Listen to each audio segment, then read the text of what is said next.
Alright, what is up, YouTube? I'm working on these, continuing work on lowering the NNBS Silverado NNBS 2011 Silverado truck. Doing a 2.4 drop on it. Still waiting on the McGaughys drop struts. 2 days ago, they were in Arlington, Texas, which is about 4 hours from me, but they haven't moved in 2 days, so I don't know what's going on. So it says they're going to be here Thursday, which today is Tuesday. Tomorrow is Wednesday. Thursday and Friday here in East Texas, there is a kind of a winter storm that's going to happen. Thursday and Friday, there's like a 90 and 80% chance of rain, sleet, snow both days. So I'm really hoping maybe Wednesday, tomorrow, those drop struts may show up before that, because I know that's going to hold UPS up. Anything will hold UPS up. I'd rather it got shipped out FedEx, because, well, the FedEx, there's one girl that delivers out here in the FedEx truck. I forgot what her name was, KJ or something. She's a hot girl, hot black girl. But anyway, don't tell my old lady. But it's okay to call other girls hot. You know, I still love my old lady. But, you know, there's other hot girls out there just as hot as my old lady. And she is a hot black girl with a big booty. But anyway, I didn't tell her that. But I didn't tell the FedEx driver that. But anyway, I digress. I'm getting my wheel bearings here, backing plates, and yeah, these are nasty, these are dirty, but you know, I cleaned them up the best I could, knocked off all the loose material, and we're just going to put these right on here how they go. They fit on there nice. I've already got the driver's side done, and yes, I am reusing the factory wheel bearings. They got a little over 100,000 miles on them, because these things, if you can hear them, they make a tiny bit of noise, but they're super silky smooth turning them, and they have a little bit of resistance, like a little bit of resistance. They're not all loosey-goosey. I mean, you can see. I feel like maybe the slightest, tiniest little ticky in there. You can kind of hear it. Like, I don't know if that may be just the sensor right here making that noise or what, but you know, they're good. They're good. You know, they were not loose, haven't had a problem with them. So I'm going to reuse them, because if you've checked on the price of wheel bearings here at the local Napper, they're like $130, $150 per wheel bearing. So $300 plus for a set of them. And I'm sorry, but I don't think any aftermarket wheel bearing assembly you buy today will last as long as these OEM ones. I'd like to keep these OEM ones as long as I possibly can. So they both still feel silky smooth, with maybe a tiny, slightest rattly noise on the inside when you turn them. I've had other wheel bearings that sound real rattly on the inside. I think it's just the cage that cages the bearings, but they still spin silky smooth and are still continuing to go today. So anyway, I got this bearing cleaned up the best I can with wire brushes and stuff. You know, just knocking all the garbage out from under there. If you can see under there, just knocked all the loose garbage and everything. Just cleaned them up real good. Like, you see this one right here. This is oh, almost smashed my foot. This is a good example. You can see how this one's crusty. Just real crusty. I'm going to knock all the garbage down, get them cleaned up the best I can. I also need to find one of these little nuts right here. Let me get this out of here. This is the little nut right here that holds your disc on. Your wheel. Shit. My mind went blank. I'm tired. I got to go to work tomorrow. But your disc. Your rotor. I'm missing one. I think it's the driver's side I was missing one. So I need to go find one of these somewhere. I don't know if I can go out to a pick and pull yard somewhere. I don't know if the pick and pull yards close to me will have this shit. They probably ain't gonna have any of this shit, or it's already been jacked or lost. I honestly don't know. I had to look for one of these, because I want this right here. I don't want anything aftermarket or something, whatever, at a parts store. I want this exact screw. I mean, I don't need it, but I want it. I don't know why it's missing because the front end has never been messed with on this truck. The brakes are all factory. The rotors, the pads are all factory. It's never had brakes on it at 100,000 miles. It needs brakes right now. But yeah, that's a little bit crusty in there. I had to clean that one out. But anyway, I'm going to clean up this wheel bearing right here the best I can with the wire brush. Just knock all the crusties off of it, get it clean and smooth again. I took this flathead right here and got into the, behind the crack, the crevice where the hub goes into the bearing, didn't pry on it or force it in there, just kind of scraped out all the crusty dirt and stuff. But I'm going to try to get this one done, get these put together. And then I don't really want to get this thing together until I get the drop struts in.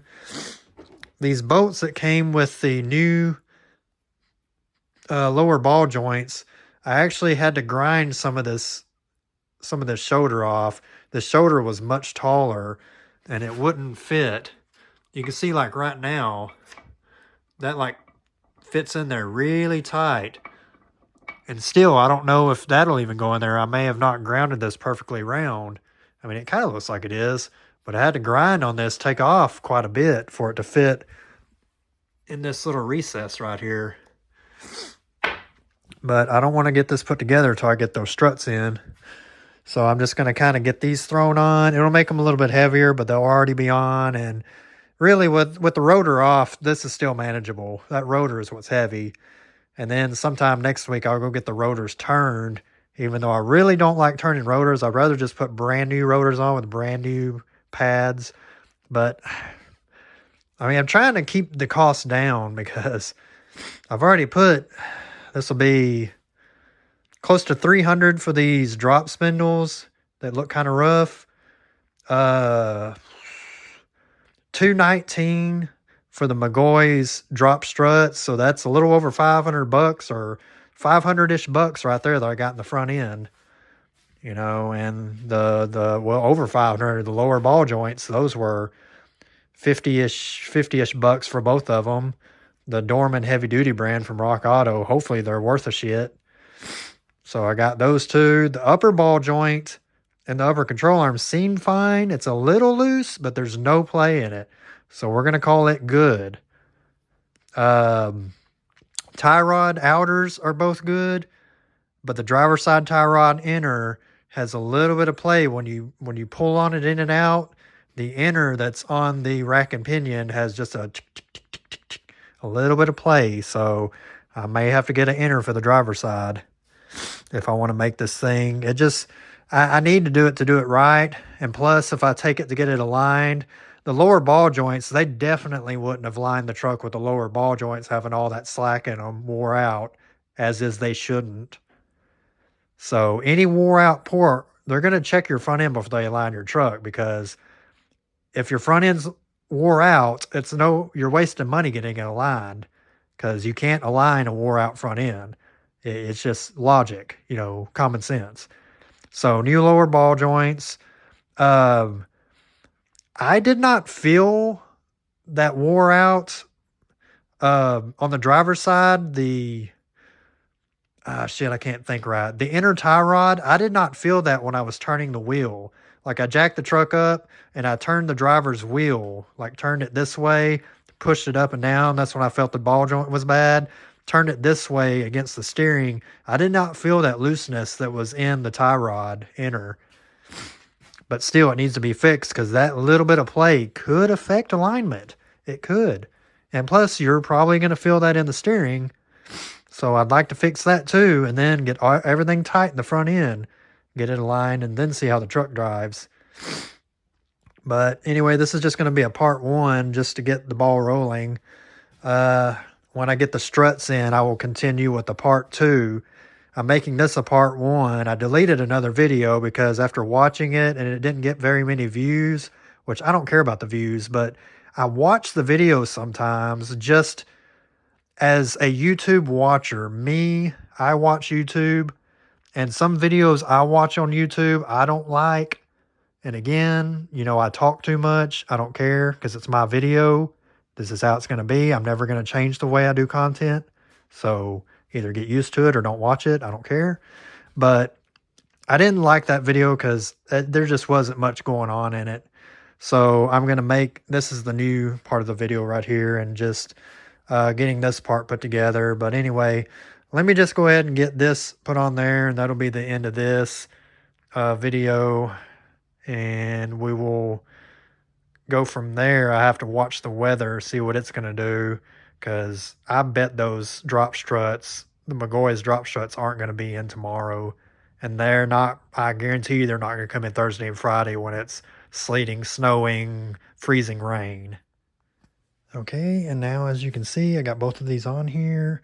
I did notice this hub here on the passenger side, it has a little bit less resistance spinning.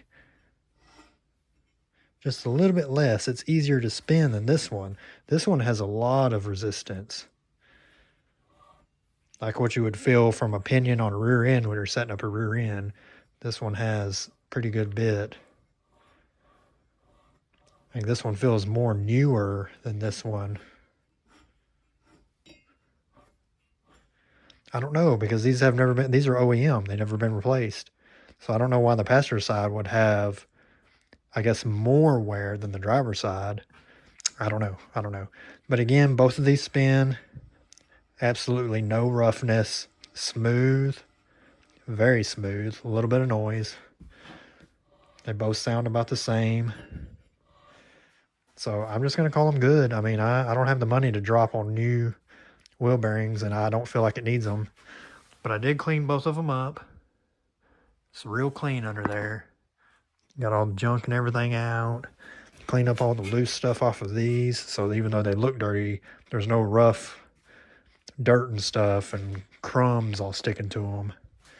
So I got the bolts in. That up there, obviously, you know, takes a stud on the top two for these McGaughys drop spindles. So you're left with two bolts that you're not going to use. I will just throw these down here. Throw those down there. And the little bag of bolts there, GM bolts. And then I will wait to torque these when I get these put on the truck. But I just wanted to get them complete like this, basically. So I could just pick up this whole assembly right here and drop it on the truck. And not have to worry about everything. And then the rotors I'll take and get them turned. And if they don't need much turning, I'll get them turned. Because I'd rather not buy new ones and get new brake pads. And these I will unclip there and run back in there in that hole. Because this right here goes back in there behind all this stuff. But anyway, that's going to conclude this video. Just kind of a part one, just getting these rotors, getting these spindles and rotors kind of all set up, getting ready to load on the vehicle once I get the drop struts in.